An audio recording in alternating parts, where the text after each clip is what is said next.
성탄절이 딱 일주일 남았습니다.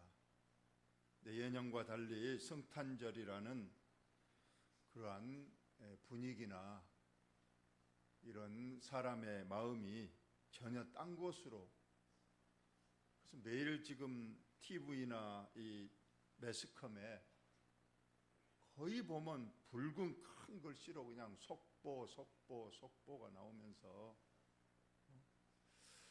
탄핵이나 혹시라도 또 그분이 탄핵 전에 하야를 하냐, 누가 또 그 전에 권리를 행사하느냐, 그런 데에 집중돼 가지고 저도 문득 그런 것에 관심이 궁금해 가지고 막 인터넷을 찾아보고 그럽니다만, 그래도 이제 일주일 남았으니까 우리가 마음을 가다듬고 우리가 성탄절에 참된 의미를 찾아야 될 줄로 믿습니다. 속보 그런 거 떠봐야 다음에 또 봐도 되고, 또 이미 하나님께서는 다 계획하시고 하나님께서 또 역사해 주실 줄로 믿고 우리는 기도하면서 본연의, 우리 성도의 본연의 위치, 본연의 자리로 꼭 돌아가서 우리 좀 더 예수님이 이 땅에 오신 뜻을 기려야 될 줄로 믿습니다. 예합전 주일날은 제가 오전에 마태복음 1장 족보를 통한 예수님의 이 땅에 오신 것을 말씀했고, 오후에는 요셉과 마리아를 통해서 예수님이 이 땅에 오셨다, 그것을 말씀했습니다.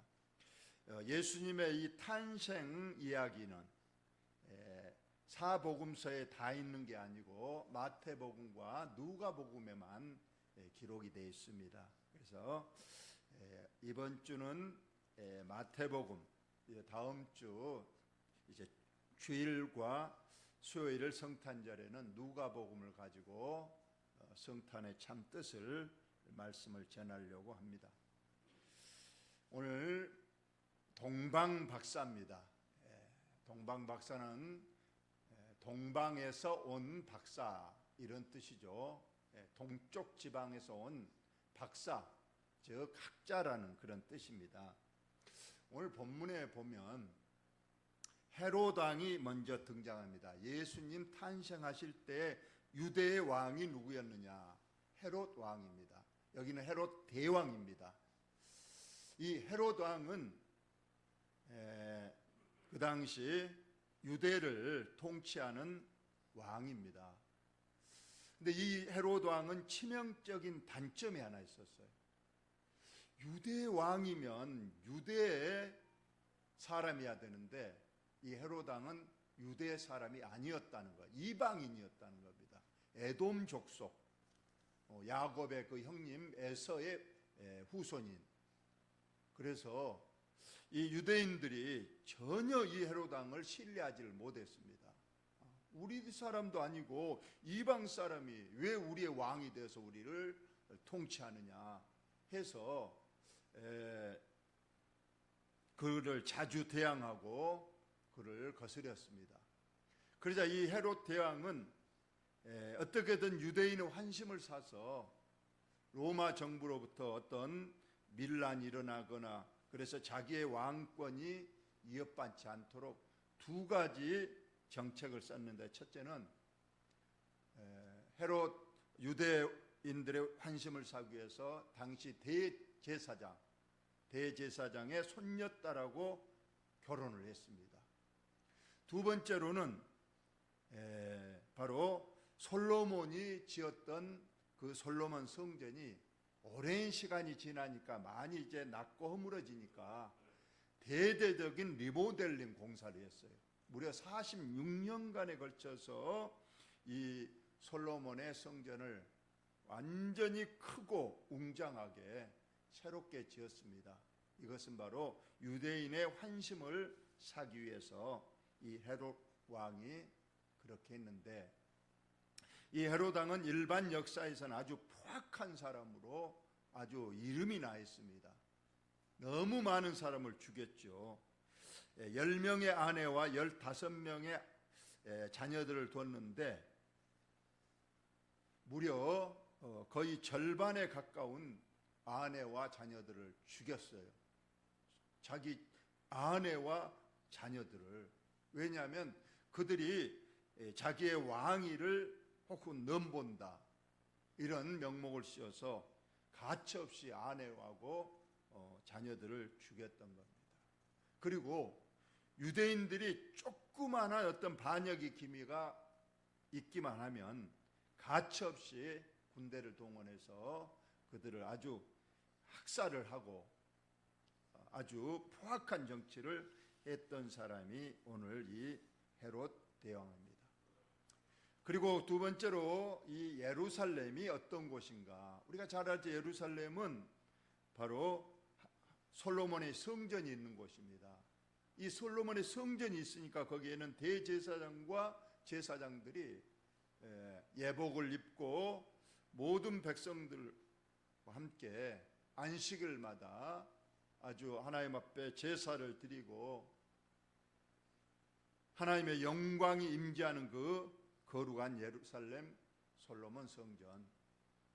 그런데 이 당시에는 예루살렘 성전이 아주 더럽혀져 있었다고 말합니다. 나중에 예수님이 그 성전 정화를 하잖아요.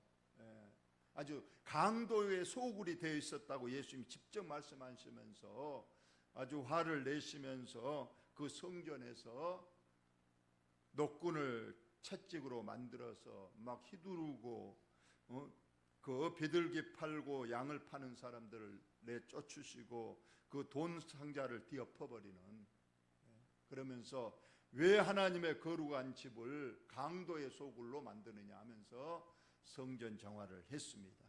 바로 그 당시에 성전은 아주 성전답지를 못했다는 거예요. 오로지 이 제사장들, 서기관, 바리새인들이 아주 외식하고 탐욕에 넘치고 하나님을 섬긴다는 명목 아래 백성들로부터 아주 그냥 고예를 지어짜서 괴롭히고 자식들이고 지옥 천국의 문을 막고 니기들도 안 들어가고 남도 못 들어가게 막는 자들이라고 하면서 아주 강하게 질책을 했던 곳이 바로 이 예루살렘 성전입니다. 오늘 이 예루살렘 이 왕궁 헤롯 대왕궁에 사람이 찾아옵니다.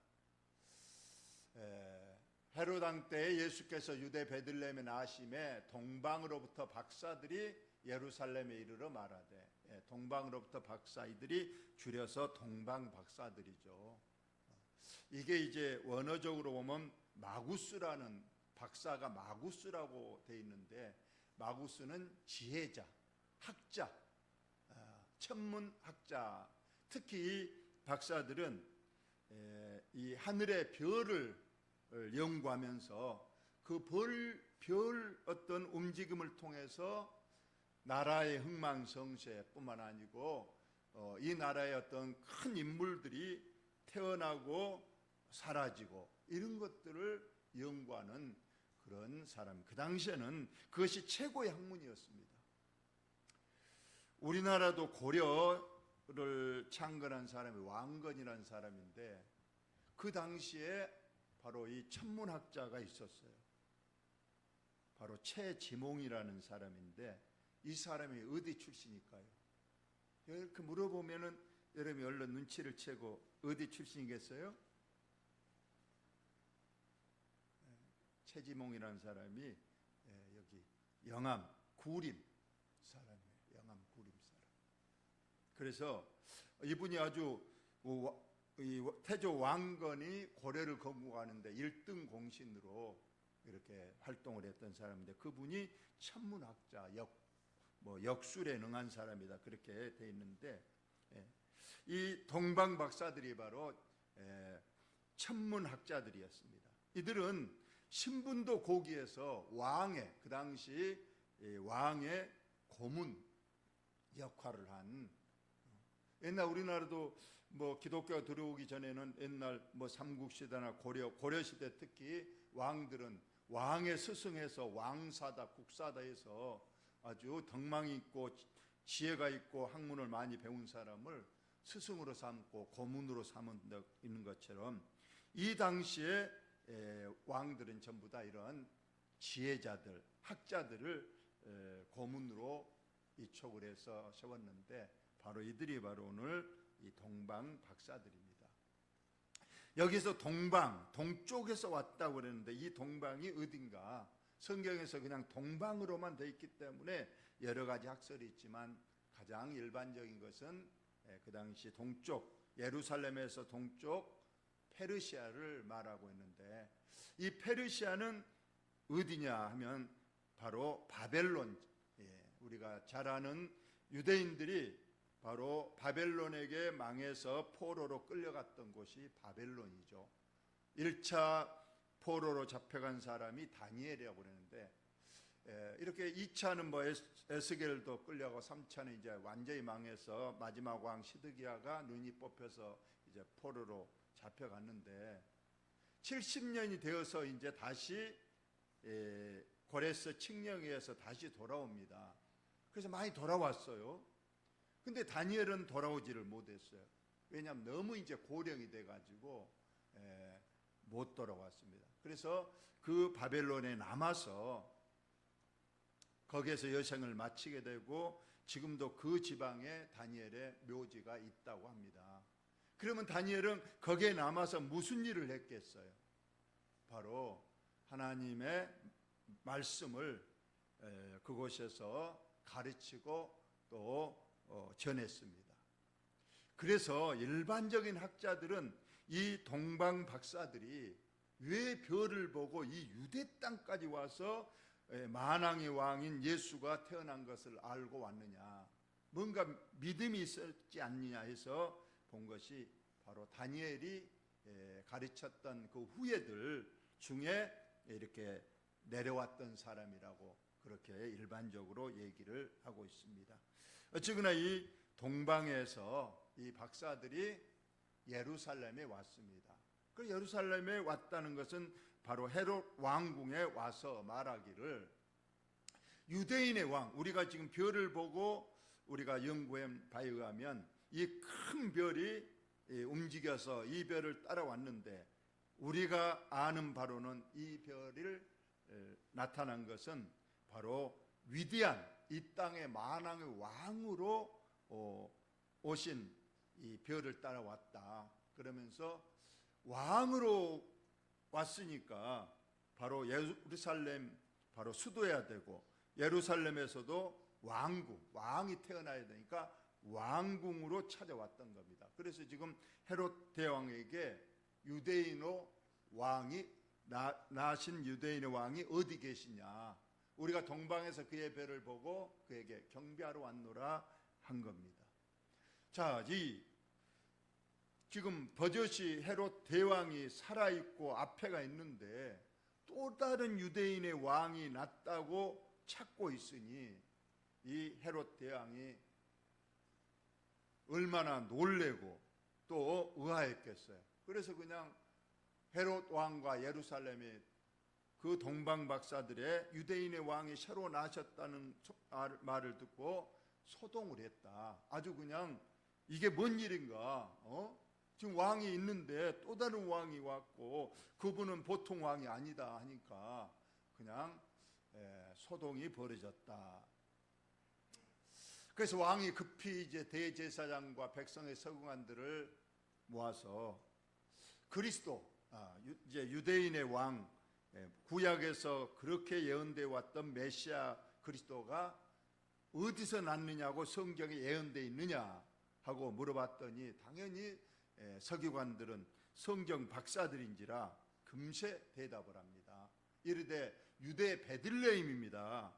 유대인의 왕이자 메시아요 그리스도는 분명히 구약 성경, 쉽게 말하면 미가서에 유대 베들레헴에서 이렇게 났다고 미가 선지자가 이미 예언되어 있고 이렇게 기록되어 있습니다 하고 왕에게 아랬더니, 그래서 미가서 2장에 보니까 유대 땅 베들레헴아 너는 유대 고을 중에서 가장 작지 아니하도다. 내게 산 다스리는 자가 나와서 내 백성 이스라엘의 목자가 되리라 하였음이라.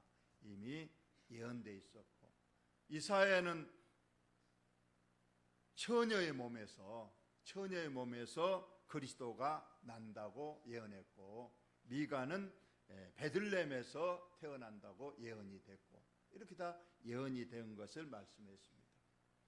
그래서 헤롯이 가만히 박사들을 불려 별이 나타난 때를 자세히 묻고, 베들레헴, 당신들 잘못 찾아왔다. 그리스도 유대인의 왕, 그분은 베들레헴에서 난다고 기록되어 있으니 그곳으로 가십시오 하고 말하면서, 만약 거기 베들레헴 가서 그 유대인의 왕으로 나신 아기를 찾거든 나에게도 알려달라. 그러면 나도 가서 그 만왕의 왕이신 그리스도 메시아에게 경배하겠다. 근데 이 속셈을 여러분이 아시겠죠? 진짜로 경배하려고 그런가요? 아니고 죽이려고 한 것이죠. 그래서 박사들의 왕의 말을 듣고 이제 여기가 아니고 베들레헴이구나 하고 왕궁에서 딱 나왔더니, 이제까지 그 바벨론 페르시아에서부터 자기를 인도하던 그 별이 또다시 크게 이제 빛나면서 자기들을 따라오라는 듯이 앞서가니까 계속 그 별을 따라갔더니 베들레헴에 갔고, 베들레헴 한 곳 위에 머물러 딱 서서 바로 여기가 메시아 그리스도가 태어난 곳이라고 아주 한 집을 비추어 주었다. 그래서 그들이 별을 보고 매우 크게 기뻐하고 집에 들어갔습니다. 그랬더니 아기와 그의 어머니 마리아가 함께 있는 것을 보고 엎드려 아기께 경배하고 보배함을 열어 황금 유황 모략을 예물로 드렸다. 여기에서 이 집이라고 그랬는데, 이 집은 실상 예수님은 누가복음에 의하면 어디서 태어났습니까? 구체적 장소가 어디예요? 베들레헴 어디죠? 마구간이죠. 그럼 이 집에 지금 들어간 이 집은 마구간이 있는 그 집일까요? 아니면 다른 집일까요? 이것도 논란이 있습니다. 우리는 그냥 어릴 때 주일학교 때는 그냥 그 마구간에서 동방박사들 또 목자들을 다 함께 때를 맞춰서 아기 예수께 경배하고, 마구간의 그 지저분한 곳에 고귀한 신분인 동방박사들도 경배하고 보배함을 열어서 황금유황 모량을 드렸다, 이렇게 합니다. 물론 성경이 정확히는 나와 있지 않지만 또 일반적인 이 신학자들은 이미 이 당시에 이 집은 그 마구간이 아니고, 마구간에는 목자들만 오고 조금 시간이 지나서, 이제 예수님 마구간에서만 태어났지만 그 다음 날이든 좀 시간이 흘러서는 계속 마구간에 있는 건 아니었겠죠. 이제 베들레헴에는 요셉과 마리아의 친척집도 있고, 또 이제 그 당시에 또 다른 방이 있었기 때문에 일반적인 집에 가 있었을 걸로 봅니다. 어쨌거나 들어가서 아기와 그의 어머니 마리아가 함께 있는 걸 보고 경배하고 세 가지 예물을 드렸다. 그리고 꿈을 꿨는데 그날 밤에 천사가 나타나서 절대로 헤롯 예루살렘을 들르지 말고 빨리 속히 여기에서 바로 너희 고국으로 돌아가라, 이렇게 천사가 가르쳐 주므로 예루살렘을 들르지 않고 바로 자기 고국으로 돌아갔다. 이것이 오늘 본문의 말씀입니다. 세 가지 결론만 말씀을 드리겠습니다. 오늘 이 동방박사들의 믿음, 첫째는 열정이죠. 아까 고귀한 신분이고 또 온 거리가 엄청나게 멉니다. 우리가 이 앞전에 그 포로로 잡혀갔던 그 거리 보셨죠? 예루살렘에서 바벨론까지 약 1700km입니다. 그러니까 최소한 이들은 석 달 이상을 이렇게, 참 그 당시 길도 교통편도 없을 건데 낙타나 이런 걸 의지해서 그 먼 거리를 왔다고 하는 겁니다. 오로지 예수님을 만나기 위해서 그들은 신분도 내려놓고 어쩌면은 그 위험한 그 험하고 먼 길을 오로지 예수님을 만나고자 왔던 그 열정, 저와 여러분도 이 성찬절을 통해서 혹시라도 내가 1년 동안에 예수님을 얼마나 사모하고 그래서 얼마나 사모하는 마음으로 주님의 전을 찾았는가 우리가 한번 확인해 볼 수 있기를 바랍니다. 혹시라도 내가 몸이 좀 아프다는 핑계로 혹은 내 기분이 오늘 안 좋다는 핑계로 별것 아닌데 그냥 뭐 바쁘다는 핑계로 혹시라도 주님을 찾는 그 열정이 식어져서 주님 전을 찾지 못했다면 우리가 회개하는 기회도 찾아야 되겠습니다. 두 번째로 겸손입니다. 이들은 아까 고귀한 신분이었다고 그랬잖아요. 그런데 아기 예수께 와서 실상은 어떻게 보면 그 평범한 그 아기였고 그 부모도 뭐 별것 아닌 가난한 목수의 아들이고 이런데 벌써 그들은 이분은 그리스도요 메시아란 걸 알고 그 앞에 경배했다는 건 완전히 꿇어 엎드려서 큰 절을 드렸다는 그런 뜻입니다. 아기 예수께. 그래서 저와 여러분은 늘 믿음 생활할 때 특히 교회에 와서는 겸손해야 됩니다. 무엇보다도 우리가 하나님 앞에 나는 죄인이다, 또 하나님 앞에 나는 은혜로만 사는 사람이다. 그리고 우리 성도 간에도 절대로 우리가 늘 설교했지만은 남을 나보다 낮게 여기고 늘 겸손의 자리로 내려가는 저와 여러분 되시기를 바랍니다. 마지막으로 예물을 준비한 이 동방박사들의 믿음을 우리가 또 본받아야 됩니다. 그 먼 곳에 오면서 절대 그리스도께 메시아에 가면서 우리가 빈손 들고 가서는 안 된다. 예물을 준비하자 해서 가장 값지고 가장 귀한 것 황금, 유황, 모략을 준비해서 예수님께 드림으로 예수님의 탄생이 더 값지고 귀한 것임을 그들이 예물로 증거했습니다. 우리는 주님 앞에 나올 때 예물을 드립니다. 성경이 절대로 예물의 어떤 액수가 중요한 것이 아니고 예물을 얼마나 우리가 준비하고 또 그 예물에 합당한 또 믿음의 삶을 살았는가를 우리가 늘 또 점검하면서 이번 성탄절은 동방박사처럼 그런 열정을 가지고 겸손함으로 또 하나님 앞에 우리의 예물과 우리의 믿음을 온전히 드리는, 그래서 하나님이 기뻐하시는 성탄절이 되시기를 예수님의 이름으로 축원을 드립니다. 하나님 우리 아버지,